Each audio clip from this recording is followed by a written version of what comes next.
they're bidding on who's going to get Uma Thurman, and 1 million, 2 million, 5 million. And then I believe Robin says, you can't afford that. And he pulls out the Bat card. 7 million. A credit card that is just the Bat card. Yeah. It's Batman's credit card. Never leave home without it. It is the word. But where does Robin get his money? We know Batman Doesn't have money. Yeah, right. Never leave the cave without it. Welcome to the iKnowBadeaux podcast. Hey, everybody, and welcome to the iKnowBadeaux podcast, coming at you from the Slice on Oak Studios. I am Mayor Dave Badeaux of the city of Brainerd, and with me, as always, is my brother. I pooped my pants. It happens. Happens to the best of us. And the worst. I hope you know that I poop my pants is coming at you. With me as well, Gabriel Johnson. Excuse me? Yes. Yeah, I fumbled really hard on that. I don't know why, You didn't but call me the councilman. the councilman, Gabe Johnson, how are you? I am well, Dave. How are you? Evidently struggling. Scott was just making fun of the last YouTube video that we put up, since we're still quite a ways behind on our video stuff, where I was trying to count. And so I believe what I was trying to say was that movies that are long are like multiple movies. But then I added numbers into the mix, and it is a good solid 15 seconds of me fumbling over what numbers mean. Yeah, well, if it's 2.5, if it's 3 hours, then it's if it's 2.5, then it's 3 hours, then it's 3 movies. It's 2 movies. If it's 3 hours, then it's 2 movies. That's like Quentin Tarantino doing a Dave Badeaux impression right there. Pretty close. Should we just get started? Let's go. This is the Be Kind Rewind, 1997, Part 2. So Be Kind Rewind, as all of you know, is the episodes of the podcast in which we go back and look at an individual year. Part 2 is the movie edition of said year. And so we are on the wonderful 1997. Basic thoughts on 1997 movies. Go, Scott. That's pretty all right. Oh my God. Yeah, thanks. Thanks, that's great. Yeah, I mean, only the highest grossing movie of all time came out this year. Yeah. At the time. Yeah. Gabe, what's your thoughts? Just quick. It turned my heart on.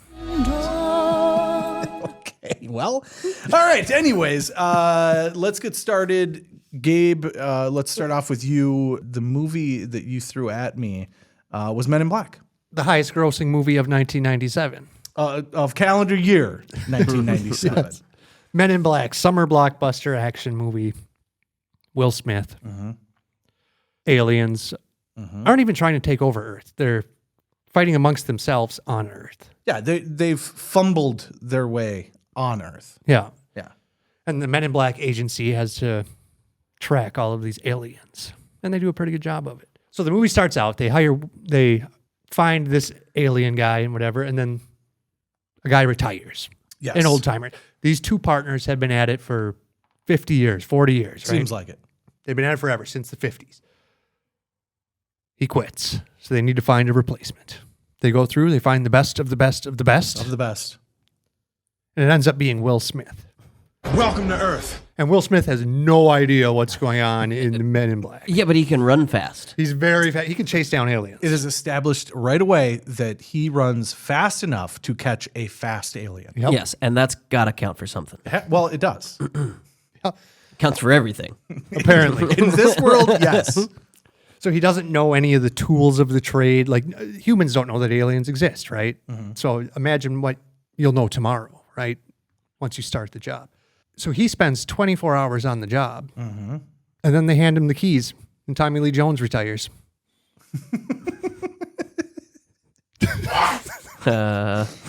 It's science. Yeah, it is. There's a long stretch from we have this secret agency inside a wind tunnel that is hidden underground, then all the way to, hey, by the way, the guy that is just shaking things up, because that's the other thing too. You got to remember, Will Smith he's a free thinker. He's a change agent. He is gonna shake up this world that is underground, that is saving us from aliens. And in the end, By golly, if he isn't the right man for the job for the whole thing. Well, and it's like at the beginning of the movie, which was the day before the end of the movie, right? It takes place in one day. Oh, I don't I remember that. never realized that. So at the beginning of the movie, Will Smith was not prepared to use the flashy thing, Yeah. right? Yeah, Standard issue neuralizer, Yeah, the red flashy. the red flashy thingy. But by the end of the movie, 24 hours later, he flashy thingies Tommy Lee Jones, and he's now in charge of the agency. Surprised you didn't know that. So is Tommy Lee Jones not in the second one? No? Who's in the Yeah. second one? Yeah, he is. Yeah, who's in the second They one? have to go back. Oh, they have to go get him. He's a mailman, and they have to bring him back in. Okay, Yeah. okay. Yeah.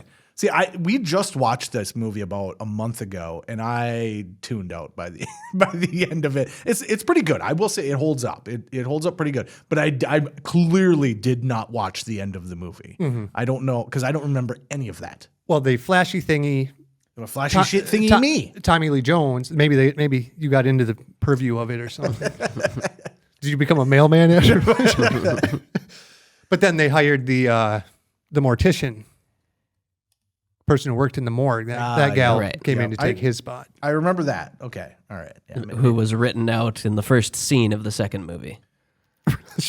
Yeah, in like the very, in like I don't know if it's the first scene, but it's really early on because she was supposed to be Will Smith's sidekick in the next Sure. movie. Yeah. But apparently she was just a pain in the ass to work with. Okay. Oh, so that probably has a lot to do But with Tommy Lee coming back. Yeah, we know some things that we know about the industry. Pain in the ass to work with typically doesn't mean. She was not sucking dick. I was going to say it means that she didn't want a pain in her ass. Oh.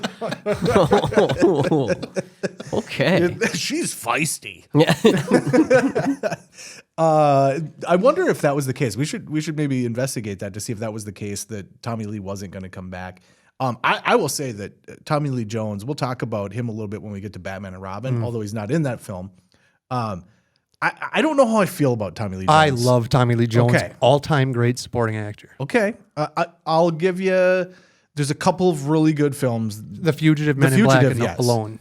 Okay. I'll give you, And Space Cowboys.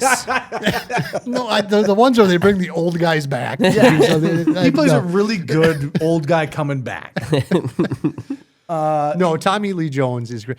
He's great in Men in Black because he's not a comedic actor. Yes. I don't think he's ever had any comedic roles really other than being in Men in Black. And with Will Smith's, bombastic personality and then his just he's a no good- nonsense, it vibes. He plays It a very vibes. good straight man. The guy that is just there to be less than Will Smith, which doesn't take a lot. Being less. You notice Will Smith.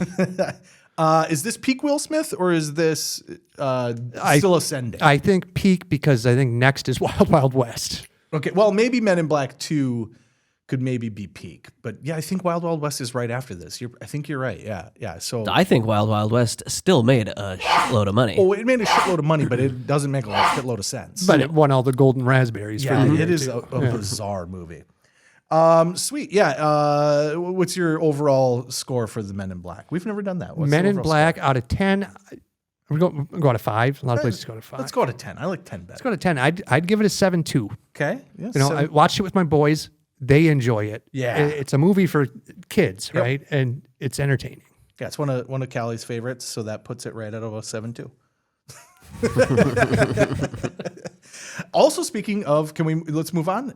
Also, speaking of Callie's favorites, and a lot of girls from this time, the movie Titanic. You guys want to talk about Titanic for a little bit? Once more.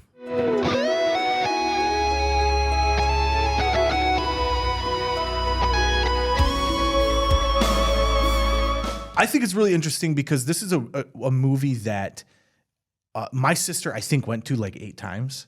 It was one of those weird things like Star Wars back in the 70s and early 80s. Kids just kept going back to it, back to it. This is one of the few movies that I remember people that I knew that just kept going to again and again and again. Well, it was in theaters for like 6 months. Unbelievable. The girls didn't stop going. Yeah. However, this is a very, very good movie. I enjoy the movie Titanic mostly because it is James Cameron and James Cameron does some really cool stuff that typically is considered groundbreaking, right? And expensive. Very well known for being very expensive. So we had If talked. we don't make $4 billion, this movie's a flop. Unbelievable that happened with, and I can't believe that they're still letting him make more of the Pandora trilogy or whatever. What is that movie even Avatar. called? Avatar. Well, it's yeah. Isn't he signed on? Hasn't he written like 6? They wrote. I don't know if he's written 6, but they did the thing where they filmed 3, and so now they're just editing as they go. Okay. So they've already finished all the filming of the second one, and they're in the process of doing all the digital work on that. But this was a movie that, so we had just talked in 1995 about Waterworld and how badly they fucked that up. Mainly because they decided, let's build football-sized sets, put them out in the ocean, do all this weird stuff. Titanic was the next film that broke the budget in terms of being the highest, most costly movie to make. But they didn't do those things. That was the thing that I find really, really interesting about this, is they didn't make those same mistakes. Right, they built pools in studios for the water scenes. Yeah, and they wisely did not build a Titanic. 100% size Titanic, which I think is the coolest thing about this. So there's some really interesting stuff about the filming of it in general, but the way they built the ship itself is really cool. They went in and they took specific spots and removed 20 feet. So there are areas where they were just like, this is the perfect spot where we're just going to remove 20 feet from the ship that we're building. And then like the front end of the ship that they film on there's some really cool footage of, like, they just built, it's scaffolding with a front end of a ship, a giant gap, and then the next portion of the ship. Because as Waterworld taught us, maybe you don't need every single piece of steel that's available where you're filming. Great, you've pinpointed it. The thing that I thought was the most interesting. Maybe don't fly it in either. Yeah, maybe don't. Maybe don't. Step 2 is washing it off. The thing that I thought was the most interesting about this was that he decided to go down to the Titanic, which we now know is a terrible idea as well. Do not go down to the Titanic. Do not go down to the Titanic. Or if you do, bring James Cameron. Yeah. I'm sure he probably is the person that's been down to the Titanic more than anyone now. But he went down and he just shot some camcorder footage of the wreckage itself. And they went through and they kind of got footage of certain things. And then that footage is what the production staff used to actually do all the sets. Mm-hmm. So the stuff that, instead of like, oh, we can kind of remember what it looked like. No, he went down himself, took the footage of it. Then they paid a Russian deep sea team to then go, and they actually used them like a film crew. And they had like one submarine off to the side that then the other one would come in and catch certain footage that they then matched to the models that they made, which I don't know. Have you ever watched how they make underwater models? Like how they make it look like it's underwater? Mm-mm. So they build the model. In this case, they built it on the ceiling so they could put all the lights underneath. And then they fill the entire room with an excessive amount of smoke. So like an unbelievable amount of smoke, and then shoot the lights through it. And then for whatever reason, that just looks like water. So it's a really cool thing that if you look closely, you can match up some actual shots that are the Titanic, and then it just shifts into these models that they made as well. They did a really, really good job of that. I thought that was pretty fucking fascinating. But they built this ship, and they decided to save money. Not only were they not going to have certain sections of it, but they were only going to build one side of the ship. And they built the starboard side of the ship because they wanted to have it towards the prevailing winds, and in certain shots they needed in the movie, they needed that side of the ship. Is that the side that hits the iceberg? I don't know. I would want that side of the ship if I was doing the Titanic. Well, maybe they did that all digitally. I didn't look to see that for sure. This movie does a lot of compositing, which was brand new. You know, they'd film people out in a parking lot next to a giant green screen waving, and then stitch it in there. Put them on a dock. Yeah. Which holds up pretty well, except it's like kind of jittery. So if you watch as they're panning through stuff, you'll see the people kind of, you know, this person is clearly just in a warehouse walking to pick up a dog or some weird thing. But they built this ship. It's only the one side. It's the starboard side, but there's a key shot in the film where everyone is loading onto the ship from the dock, and that was the port side of the ship. So in order to make that scene work using the side of the ship they built, they had to reverse all the lettering that was on everything in the shot. So everything in that shot is filmed, and then the footage is flipped. So the lettering on the ship, the lettering on the dock, people are walking around. You can see footage of it where it says, what is it, like white line or whatever it is, and it's written backwards on all their clothing. So everything that had any type of text was just reversed so that they could flip it and make it look like it was the actual correct side of the ship.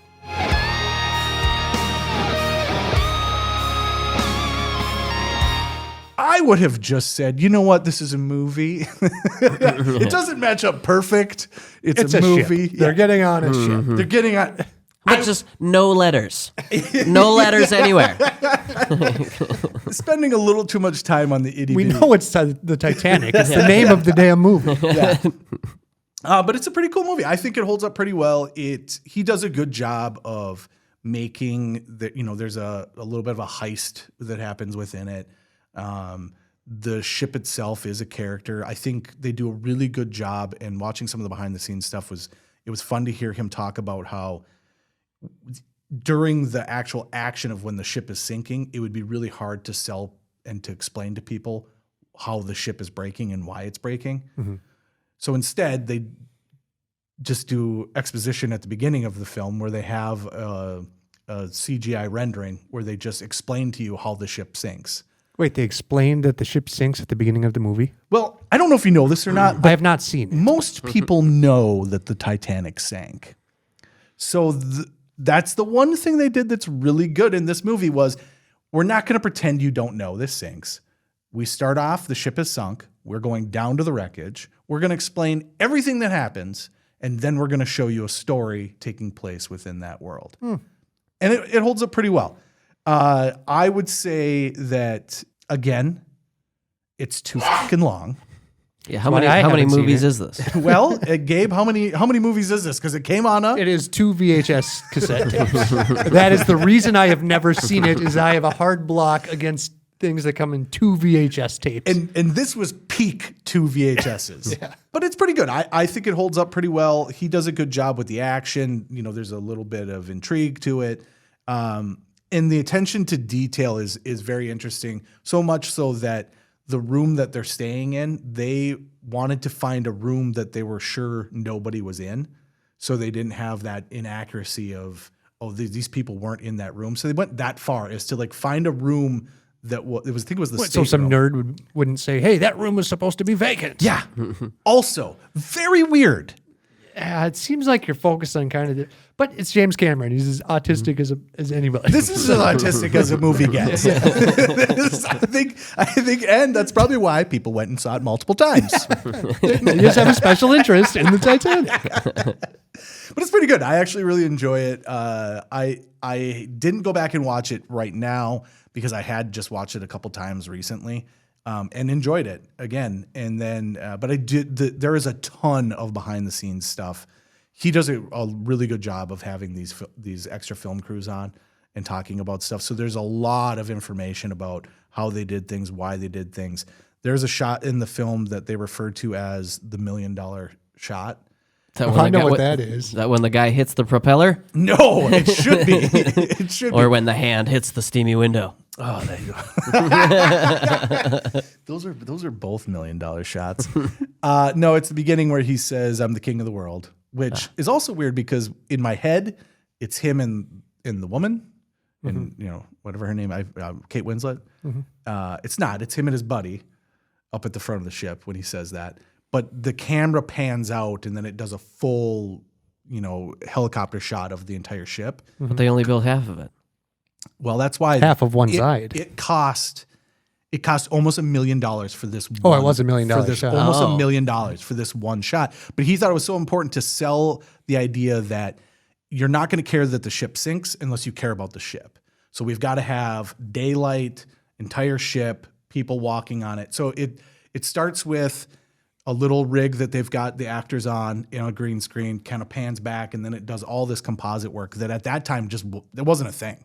When we just talked about about Under Siege 2, we know what the quality of green screen was in the mid 90s. So it's just really impressive, and that shot cost $1 million. I'd love to see a James Cameron movie that the last 10 minutes has no budget. The last 10 minutes is 3 minutes, and it cost 15 cents. So we'll move on from that. But I just really enjoy that movie. I think it was the biggest movie of that year and held the title of highest grossing movie forever. I think until 2009's Avatar. I believe so. So yeah, and also probably budget wise, I'm assuming Avatar was stupidly high in terms of budget as well. So, all right, let's move on from Titanic, and let's get ourselves into a little bit of a movie Scott watched. Scream 2. Scream 2. Let's talk about it. Yeah, I just jumped right into Scream 2 after not having seen Scream 1 for about 20 years. Oh, really? You went directly to 2. I did. Thoughts on Scream 2? Totally okay. I completely agree. Yeah, I think that's a fair assessment. It was pretty frustrating to watch because the character in this movie, the characters all make very poor decisions. Yes. Well, same as Scream 1, right? Yeah. Well, at least in Scream 1, you didn't know what you knew in Scream 2. In Scream 2, it's made evident pretty early on that, this is happening again, and it's going to happen pretty similarly to the way it happened before. Yeah, and can we talk about the plot is fairly decent for a sequel. Yeah. Fairly decent idea. Like, somebody has decided they are going to continue the movie Scream, which the first movie is all about tie-ins to movies and horror flicks. Yes, it's all very meta. Yeah, and this is just as meta. So much so is that it starts with people going to, and not just people. Speaking of Will Smith, Jada Pinkett Smith going to the fictional version of Scream in the movie Scream. Yes. So they made a movie based on the events that happened in Scream 1. Yes. And that's kind of just the end of that part. It is. They do bring it back up halfway through the film where they have a small section, which it might be one of my favorite parts because it's not Owen Wilson. What's his brother's name? Luke. Luke Wilson is playing the bad guy in the meta version of it. Well, I think he's playing the Dewey character. I don't think so. No, he's playing. Or is he playing the boyfriend? The boyfriend. Okay. And the girlfriend is Tori Spelling. So right, who in Scream 1, the girl had said that if they make a movie out of this, Tori Spelling's going to play me. Yeah, so they do a good job. And then in the next movie, the movie that they made about the first Tori movie Spelling has the person playing the person that said would play the person in the first movie. Oh no, I've gone cross-eyed. But pretty decent movie, except for the fact that people just keep making horrible decisions. Yeah, like the amount of times that somebody was just like, "I'll be right back," which I think is mentioned in the first movie. Like, Yes. you never say that. Those are your Never last say it. words when you Never say say that. it. Yeah. Can't say it. And it's just like, oh, somebody just got murdered in this sorority house or whatever. Everybody rushes to the front yard and everybody's there and there's the news and the cops are there. And then the chick's just like, I got to get my jacket. And it's like, you lived this already. You don't need a jacket. Yeah, like, no, you stay with Maybe the just fucking be chilly crowd. for a while. Yeah, and that happened a bunch of times. So many times in this movie where it's just like, there's 3 people and 2 of them go off and the other guy is like, well, I'll go over here then. Yep. It's like, no, No, you're all going to that. die. That's where the murder is. And there's a scene where they're out in like a courtyard. I can't remember that because they're on like a college campus, and they're out in like a courtyard, and the killer calls one of their phones, and he starts kind of explaining what they're doing, making it obvious that he can see them. Yeah. And so they get up and they spread out and they're looking for him. They're like, you got to find a guy with a cell phone. They separate. They separate to find anyone who's on a cell phone in the courtyard, neglecting the fact that there are buildings all around you. Oh, yeah. This guy could be in any of these buildings just looking out a window. It is probably my favorite part of that movie, that they're fumbling around trying to find somebody with a cell phone, which all the cell phones are just before the Nokia came out. So it's that level of not a brick, but a soap bar. Almost at a least. pager. Almost a pager. Yep. But yeah, they established multiple times that this is not a gigantic courtyard. Clearly, he could be in any one of the buildings that are surrounding us. No. He must be in the courtyard. He must be this guy right here. Did you eat a lot of paint chips when you were a kid? And there's a part pretty early on in the movie where they straight up give away who the killer is. You said that. I didn't catch it. So spoiler alert. Yes. Normally in a movie when somebody is drinking beer, it's a generic beer can or a red Solo cup. Well, in this one, they have the little green grenade bottles. We're familiar with the brand of that beer. I am. Well, it's called Mickey's beer. And one of the first characters we're introduced to is named Mickey. Yes. And when you see that little grenade bottle beer, it was so jarring to me. I'm like, why is that a Mickey's? Why are they Why drinking? the fuck are they drinking Mickey's in this movie? And then I was like, oh, I get it. Yeah, you had said that to me, and even having you say it to me, I missed it and had to go back and find when that happened. And I thought the killer was holding a Mickey's, but it was there's just two guys at a party holding it. I don't think it's just the fact that it was a Mickey's. Sure. Why else would that be there? I don't know. I don't know.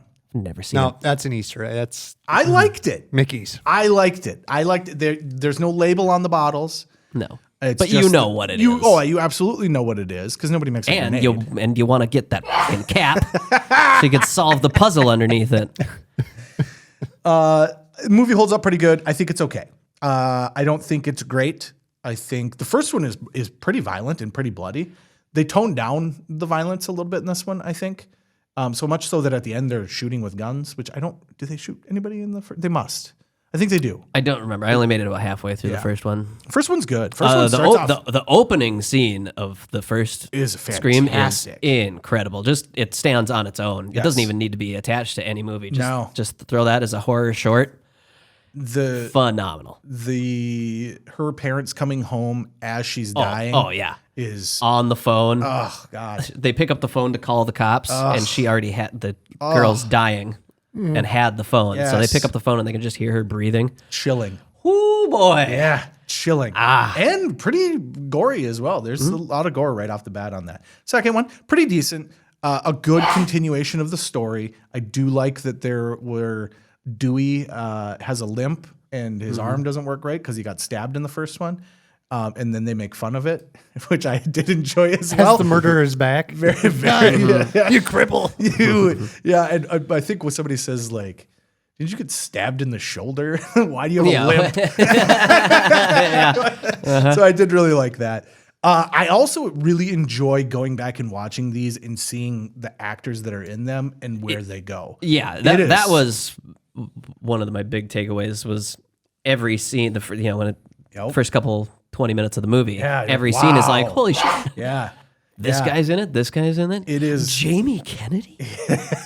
by today's Hollywood, pretty star-studded, I would say. A lot of good actors and actresses in that. So, speaking of which, there is actually a specific person in that movie, Sarah Michelle Gellar, Yeah, who is also in the movie I Know What You Did Last Summer. absolutely. Another star-studded slasher. Also 1997. So if you're looking at 1997, Sarah Michelle Gellar is got quite the little bit of stuff under her belt here, because you also have to include the mediocre Buffy the Vampire Slayer show. The movie did not come out in 1997. I'm going to repeat, the movie Buffy the Vampire Slayer is dog shit. I think people might get more upset of you calling Buffy the Vampire Slayer the TV show mediocre. I think it's okay. I think so. I think it's okay. I'm mediocre to me doesn't mean bad. It just means it's okay. I don't hate that show. I did not get heavily invested into that show. It's mediocre. It's okay. But I Know What You Did Last Summer is the follow-up to Scream, essentially, because Scream came out, reinvests people into the horror genre. We got a quick grab after these. I think we talked last week that I'm pretty sure, and I haven't double-checked this, but I'm pretty sure the guy that wrote the screenplay for Scream had already written the screenplay for I Know What You Did Last Summer, and they came in and were You like, did say that. what else do you got? I didn't double-check that, but I'm pretty sure it's accurate. So that guy, they're like, what else you got? He couldn't sell I Know What You Did Last Summer until Scream, and then they bought this. The lady that wrote the book absolutely hates the movie. This is a Shining type scenario where she thought she wrote like this noir type story, and they just turned it into a slasher. It's not very good. I Know What You Did Last Summer? Yes. No, it's pretty bad. I thought it was good. You brought it up. Yeah, I'm like, no, that's a good movie. Yes. And That I hadn't seen since 1997. And I had just watched it. Yeah, so I watched it. And another star-studded cast. I mean, you got Sarah Michelle Gellar, Freddie Prinze Jr., Jennifer Love Hewitt, Ryan Philippe, Anne Hesh, Bridget Wilson. Yep. They're all in it. But man, is it bad. Really? It's really bad. It's really bad. I watched it a couple of years ago with Angie, and didn't think it was. I don't remember thinking it was terrible. Also, I mean, I was also watching it with Angie, which changes your perspective on things sometimes. Yeah, it starts off okay, but they do a thing that's really weird where there's the car crash. Spoiler to the whole premise of I Know What You Did Last Summer. Someone is drinking. They are not the one driving. Song that's playing at that moment? I don't remember. DUI Oh, by The Offspring. Oh, one of my favorites. Love that One of my song. favorites. When I was watching that movie, that I was like, whoa. Yeah. I actually really love that song, and I don't think it was available on an album. I think it was. No. It was only on a. It was only on fan the club. I Know What You Did Last Summer soundtrack. Wasn't even on that. I don't know. It was on a fan. I think it was on like a fan club CD or something like that. I had it on like a punk compilation CD. Sure. Those were a big thing when I was in high school. But he's not driving. He's in the back seat. He's actually hanging out. He's in the moonroof. He's hanging out the moonroof. Yeah, okay. So then they run into the guy. Yeah. 60 miles an hour on a highway. The guy goes over the car. Yes. Into him. Yep. In the moonroof. And Yep. he just kind of shrugs it off. Shrugs it off. No, you would be taken out of the moonroof. You wouldn't have a face. And that brings me to my biggest issue with the movie, I Know What You Did Last Summer. You're building a cast, and you've got your stereotypes. And one of your stereotype is the tough guy football player. And who do you cast in the role of the tough guy football player? One Ryan Philippe, who then plays the tough guy football player for the rest of the movie. And is still a giant pussy the entire time. He is the biggest pussy in the world.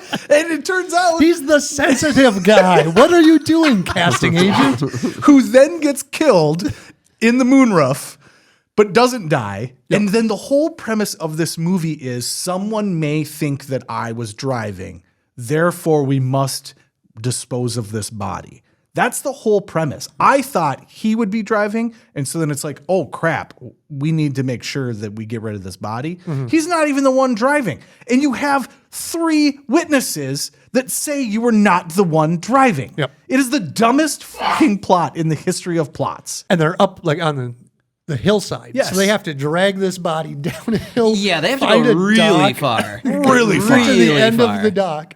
Not just And then toss it in from the end of the dock.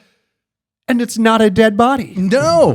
The entire time of dragging this man's head down the rocky cliff to the dock, and then doing the thing where like every single rivet you hit, every single gap in the boards, this man's head has been bouncing. Yeah, at least once he would have been like, oh. And you toss him in and immediately realize he's not dead. However, the movie continues. It's not very good. It gets worse as it goes. There's some good jump scares in there, but it gets worse as it goes. It's no Scream 2, for sure. All right, let's move on from that. Before I forget, I'm just going to toss out that it is, of course, the Be Kind Rewind. And I promised that we would have the Jeremy Piven. Ari Gold. The pivoting Jeremy Piven hairline scale. Turns out in 1997, Jeremy Piven was in a lot of stuff. But the one thing that stuck out was that he played the same character, Spence Kovac, on 3 television shows. 1 episode of 3 shows. He played the role Spence Kovac. What does Spence Kovac I have no idea, but he was on Coach, Drew Carey, and Grace Under Fire. And what do those 3 shows have in common? I have no fucking idea. Mr. Kovac. He was 1 episode on those 3 television shows, and I have no idea why. And I didn't care enough to find out why. Just the idea that happened is pretty interesting. But I think we can establish that Spence Kovac has the second of our Jeremy Piven sliding scale. He is starting to get some back, but we're still pretty far off. I'd call it bald. No offense, Scott. No offense. All right, let's.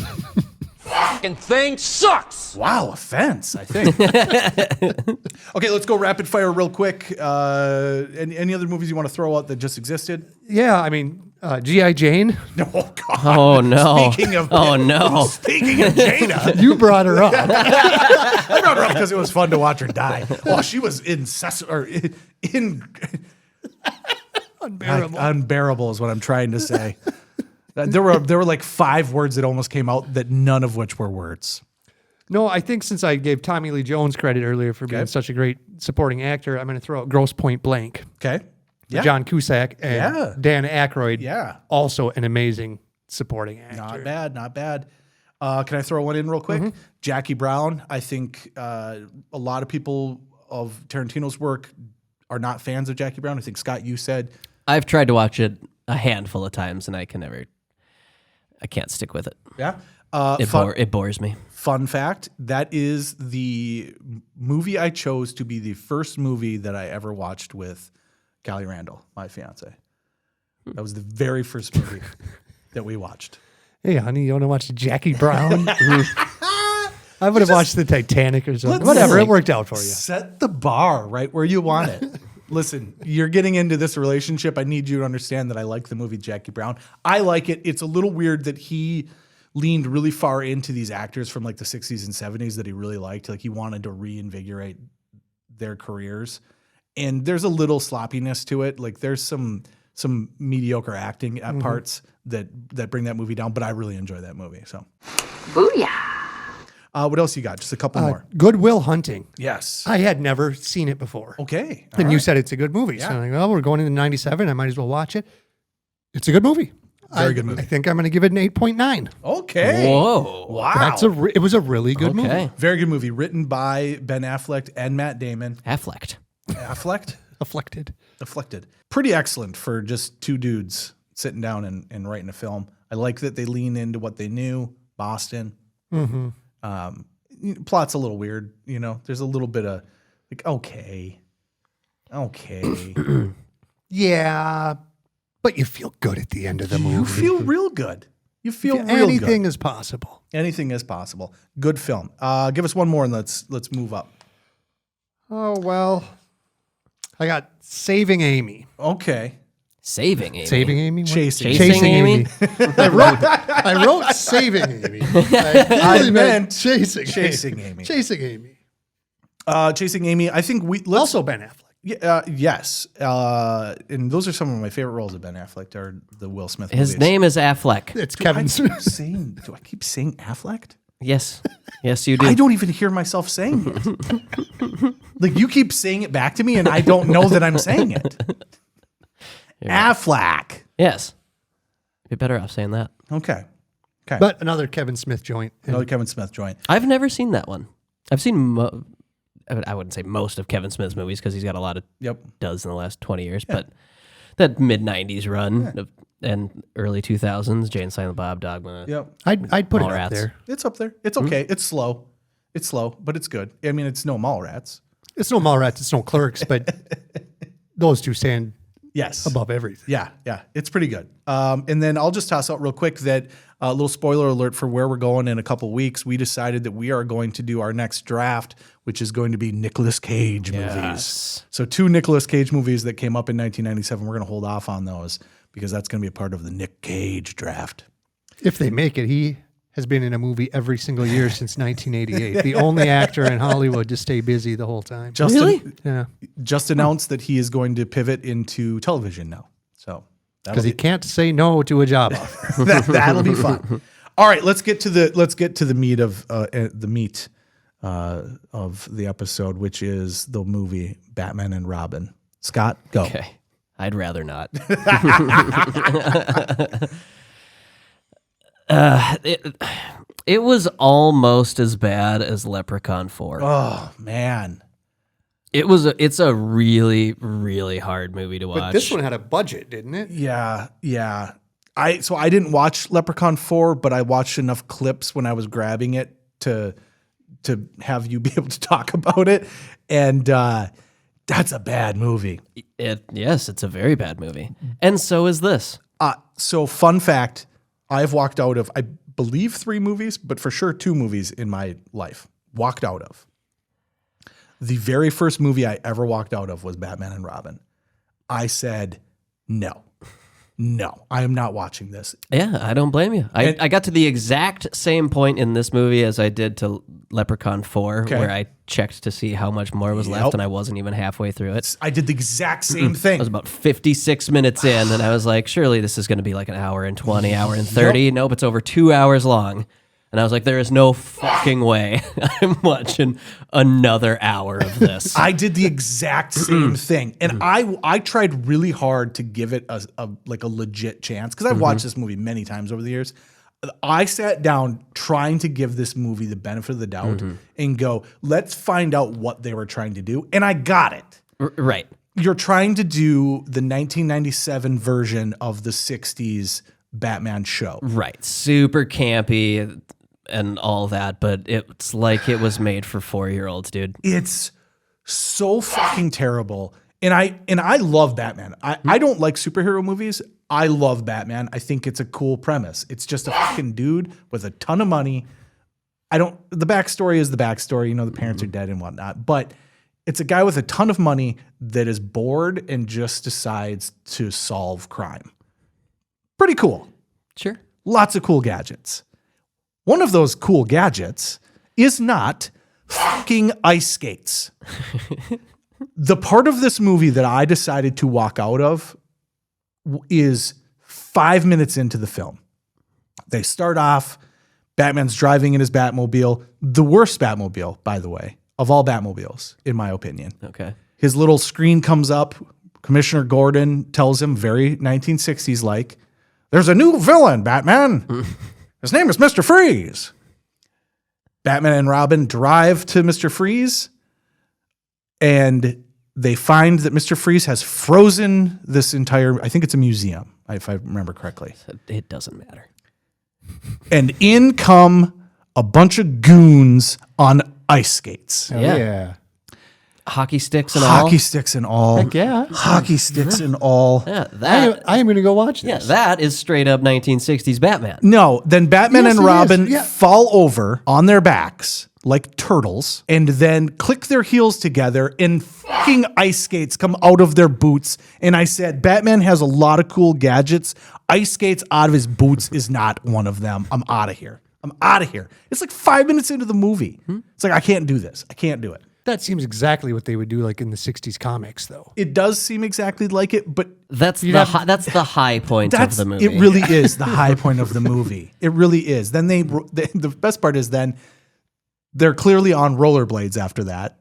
Like, you didn't even attempt to pretend that these weren't rollerblades. Everyone is now on rollerblades doing sweet tricks. What happened to the skates? They turned into rollerblades because why wouldn't they? Suspend your disbelief here, Gabe. We're watching Batman and Robin. This movie's awful, though. Is it not? I mean, I didn't finish it, so maybe it gets better. But I don't no, think it was really a chore to watch. So let's talk just briefly about like the process to get to this movie. Tim Burton does Batman '89, which is dark and dreary. He's Batman. He is Batman. Great movie. Still a little silly. You know, it's Tim Burton. It's a comic book movie. It's a comic book movie. Then they do the second one, which is maybe darker, maybe. Which one has the penguin? That's the second one. Okay. But, you know, Catwoman dies at the beginning and then comes back as a, you know, Catwoman. half dead Catwoman. Tim Burton actually wanted to do a third Batman movie. He went into Warner Brothers with his pitch to say, here's what I'd like to do. And they basically told him, no, thank you. We're moving on. Because at this time, if you remember correctly, the people were trying to like make it so that the toys you were selling to kids weren't based off of Rambo and RoboCop. Why?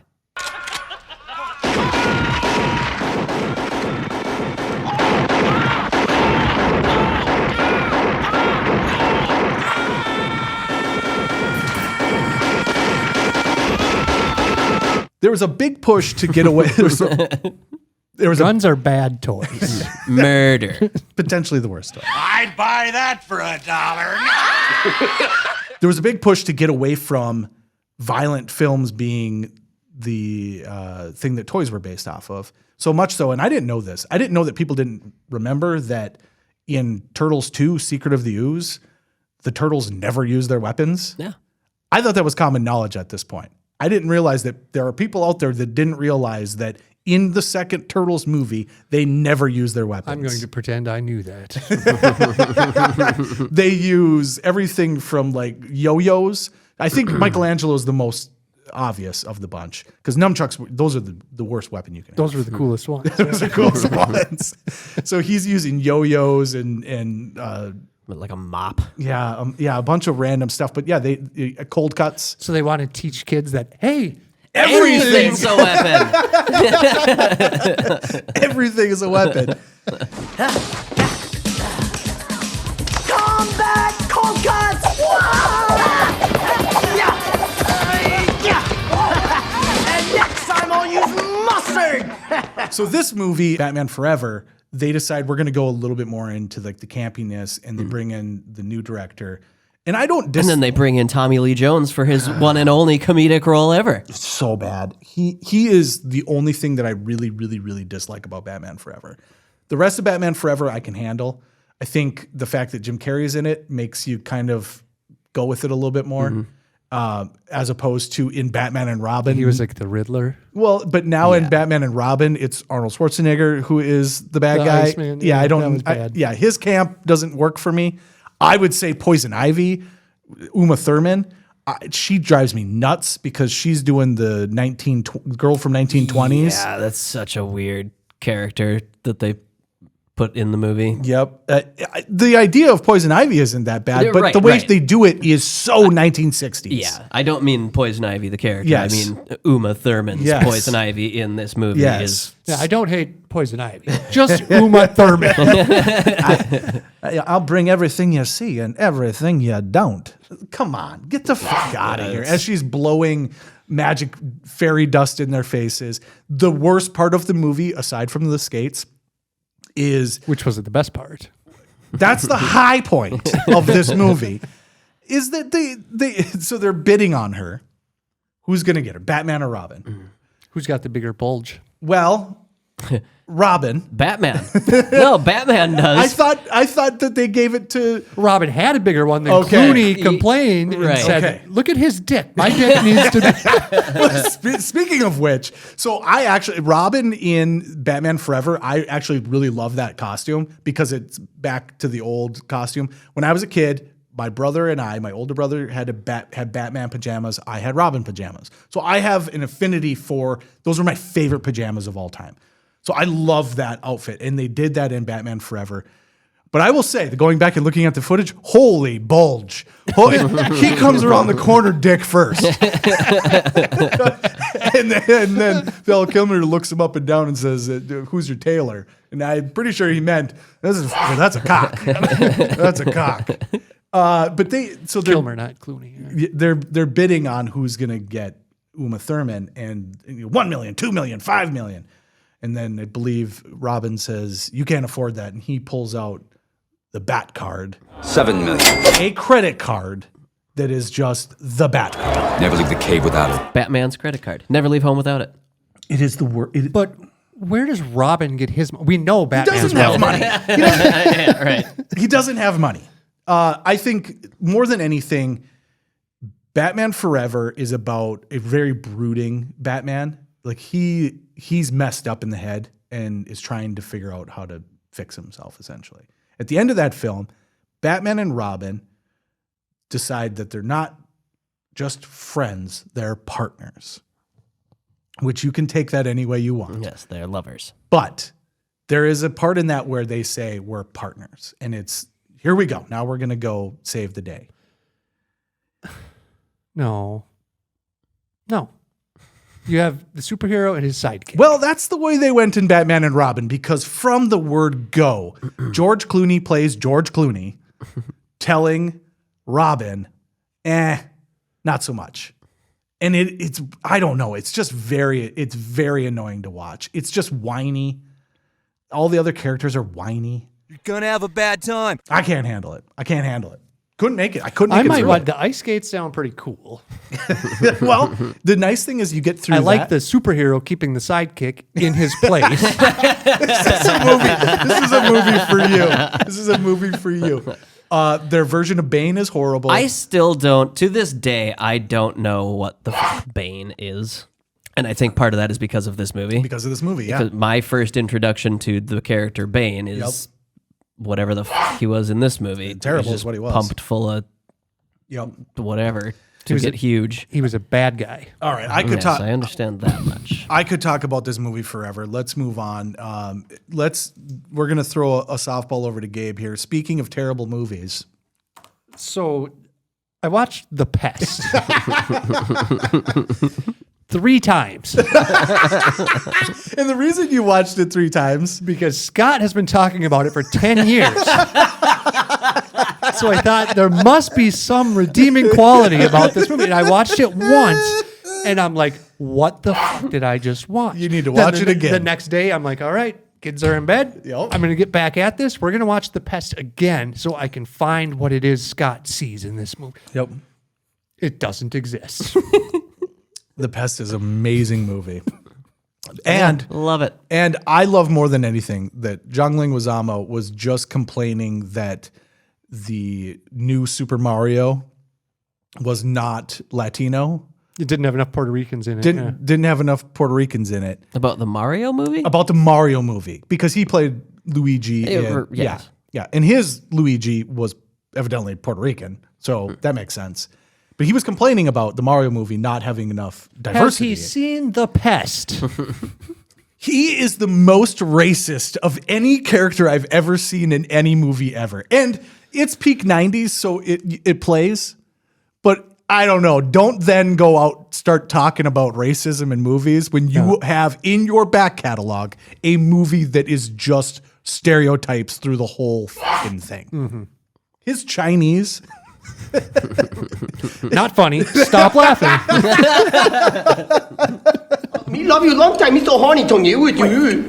Why I don't understand any of your Chinese?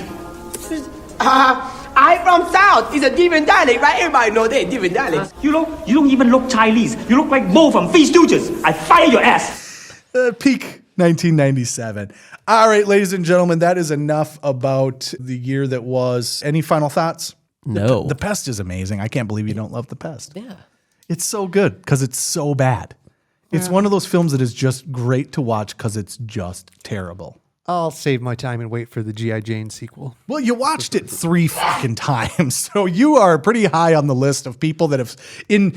If Yeah, we you've seen The Pest more times. I'm a top 1%. if we do a graph of times The Pest has been watched in the last 20 years, it's that big spike and then Gabe. It's science. All right, Scott, final thoughts. Nothing. No. I leave you with nothing. I will just simply say that if you want to go give Batman and Robin a shot, have at it. You can do so. But my God, that movie is really hard to watch. And they really love the scene where they show him getting dressed. which is just a callback to Batman Forever, him getting dressed. But there's the very specific scene where he flips around and shows his butt. And then the beginning of the movie is the same thing, okay? And then Batgirl shows up and she does the same thing. And then we have the end of the movie, where they magically have new costumes again because we got to sell more toys. And I believe they do it again. So, Yeah, how come the guys have nipples and the girl doesn't? I don't know. She's I got, think yeah. they should have put some nipples on her costume too. It would have been interesting. Yeah. All right, ladies and gentlemen. There'll be my last thought for the day. Yeah, I'm going to move on now. Ladies and gentlemen, that is the year 1997. A lot of fun to be had. Some really terrible movies, some really good movies, but also just a good year all around. And Jeremy Piven, he's working his way back to air. So stay tuned. Next week, we will have Scotty with the news. So we'll be back with that. And then in 2 weeks, we're going to go ahead and do it. We're going to go ahead and just dive in all into Nick Cage. Holy Go ahead and send us your picks for your favorite Nick Cage movies. We'll throw them into the draft list. And of course, as always, each one of us can bring one that is not on the list. But as only well. one. Only one. That's going to be the trick here. So go ahead and send us that information over. Let us know who you like for the best Nick Cage movies. Also, go ahead and let us know what we screwed up here in this week's episode about movies. We like to say a lot of stuff that happened in movies, and a lot of it's wrong. That's a part of our gig. So let us know what we screwed up. Let us know what your favorite movie from 1997 is, and we will be back with the news next week. And with that, we're done.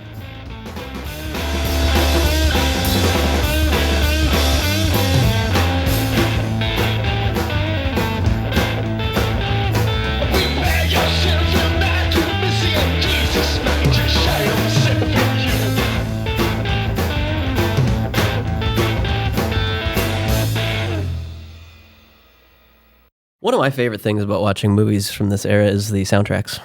Oh yeah, There's so many songs. Like, at the end of Scream 2, Less Than Jake is playing in the credits. yeah. And I was like, what the fuck? Well, I didn't know Less Than Jake played on anything. This was peak of the album as a additional merchandising item. Yeah. They don't do much of that anymore because Batman and Robin specifically, I remember that album just the same as Batman Forever. But like Smashing Pumpkins had a song on there that you could not get anywhere but the Batman and Robin album. Oh. Yeah, so that was a big part of this. So that's the same thing as like Scream ends and they're like, got to get another one on the soundtrack. Got to get another one. So, yeah. I like to party with my peeps, cruise and cream, playing 3-car money on these crazy streets, straight hustler. I'm all a scam man, I'm in it so low to the flow, pick the pocket on the mix.